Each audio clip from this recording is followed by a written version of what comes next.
नमस्कार, एस्ट्रोसर्च चैनल में आपका स्वागत है। मैं डॉक्टर शेफाली गर्ग आज आपको बताऊंगी यदि आपके बर्थ चार्ट में बृहस्पति ग्रह के नेगेटिव इफेक्ट गुस्से के रूप में आ रहे हैं तो उसके क्या लक्षण हैं और उसके लिए आपको क्या करना चाहिए। यदि ब्रीफ में हम गुस्से के रेफरेंस में बृहस्पति के प्रभावों की बात करें तो बृहस्पति ग्रह अहम भी है, ईगो, अपने आप को बेस्ट समझने की प्रवृत्ति भी हमें बृहस्पति ग्रह ही देते हैं। बृहस्पति ग्रह जहां बैठते हैं वहां के फलों में कुछ कमी कर देते हैं।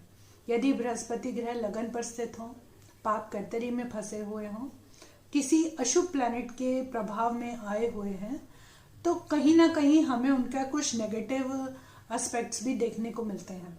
जैसे उसका कुछ अलग तरह का गुस्सा जातक शो करेगा। जैसे यदि आपके घर में कोई भी व्यक्ति है वो हर बात पे टोका टाकी की प्रवृत्ति रखता है, यानी कि वो समझता है कि उसको ही सारा नॉलेज है और वो अपनी वाइफ को, अपने बच्चों को, अपने माता पिता को, इवन गुरुओं को भी हर टाइम टोका टाकी करता रहता है। आपने ये अच्छा नहीं किया, आपने वो गलत किया है। ये जो इरिटेटिंग पर्सनालिटी है, ये गुस्से का जो रूप है, ये बहुत सी समस्याओं को पैदा करता है। तो आज और ऐसे लोगों को साइनस की, कफ की बहुत ज़्यादा बीमारियां, डस्ट एलर्जीज बहुत जल्दी पकड़ते हैं। यदि ये लक्षण आप नोटिस कर रहे हैं कि आपके घर में आपके बच्चे को या घर में किसी भी व्यक्ति को है तो कहीं ना कहीं उस जातक की कुंडली में बृहस्पति ग्रह के नेगेटिव इफेक्ट्स आ रहे हैं।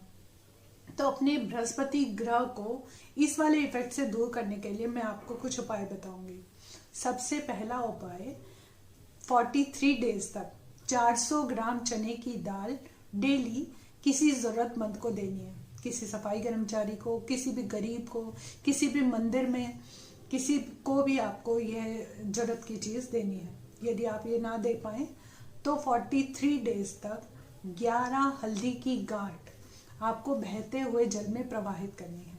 वो गांठ छोटी हो या बड़ी हो कोई फर्क नहीं पड़ता, वो प्रवाहित करे और अपने मन को एक थॉट दे कि अब मैं गुस्सा बिल्कुल नहीं करूंगा, मैं भी बेस्ट हूं और सामने वाला भी बेस्ट है। ये वाली फीलिंग के साथ उसको जल में ये गांठ प्रवाहित करनी है। तीसरा उपाय क्या करना है, सोने या तांबे का कड़ा अपने राइट हैंड में हमेशा पहन के रखना है, क्योंकि सोना बृहस्पति का भी कारक है। तो सोने से उसके शुभ प्रभाव मिलते हैं। हो सके तो सोना, नहीं तो आप तांबे का कड़ा भी अपने राइट हैंड में पहन के रखें। सबसे इम्पॉर्टेंट है कि डेली मंदिर में जाएं, पीपल के पेड़ पर जल चढ़ाएं और मंदिर में मौजूद पुजारी जी के पैर छू के आशीर्वाद लें, क्योंकि बृहस्पति ग्रह भी सभी ग्रहों के गुरु के पद पे है।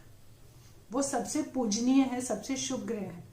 तो यदि हम अपने घर के बड़ों के पैर छूते हैं, अपने मंदिर में पुजारी जी के पैर छूते हैं, तो हम अपने बृहस्पति ग्रह को ठीक कर रहे हैं।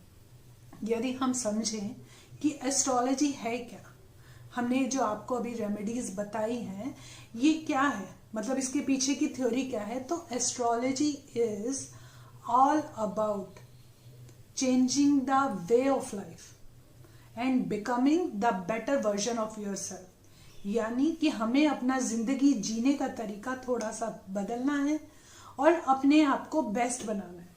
हमें अपना तरीका इसलिए बदलना है कि हम अपने आप को बेस्ट बना पाए। ये रेमेडीज जब कोई 40 या 43 डेज तक लगातार करता है तो एक पॉजिटिव थॉट वो अपने माइंड को कंटिन्यूअसली दे रहा है। और प्लैनेट से हम इससे जब जोड़ते हैं, जैसे हमने अपने घरों के बड़े बुजुर्गों के पैर छुए, तो वो कहीं ना कहीं काम करने लगती है। यहाँ पर मैं एक चीज पे और ध्यान देना चाहूंगी आप सबका। यदि आप अपने घर के बड़ों की, अपने टीचर्स की, अपने मेंटोर की, गुरु की या कोई भी जो आपसे बड़ा है उसकी पीठ पीछे बुराई करते हो, उसकी नकलें बनाते हो, तो आप 100 उपाय भी कर लोगे, आपका बृहस्पति ग्रह कभी ठीक नहीं होगा। क्योंकि बृहस्पति डिनोट ही हमारे गुरु जी को, हमारे से बड़े लोगों को करता है। तो ये हमें एस्ट्रोलॉजी से ये समझें कि हम कहाँ पे गलती करें और अपने आप को बेहतर बना पाए। उम्मीद करती हूँ कि आज हमने बृहस्पति ग्रह के इस वाली साइड को समझा होगा और हम अब सभी अपने आप को बेस्ट बनाने की तरफ कोशिश करेंगे। धन्यवाद।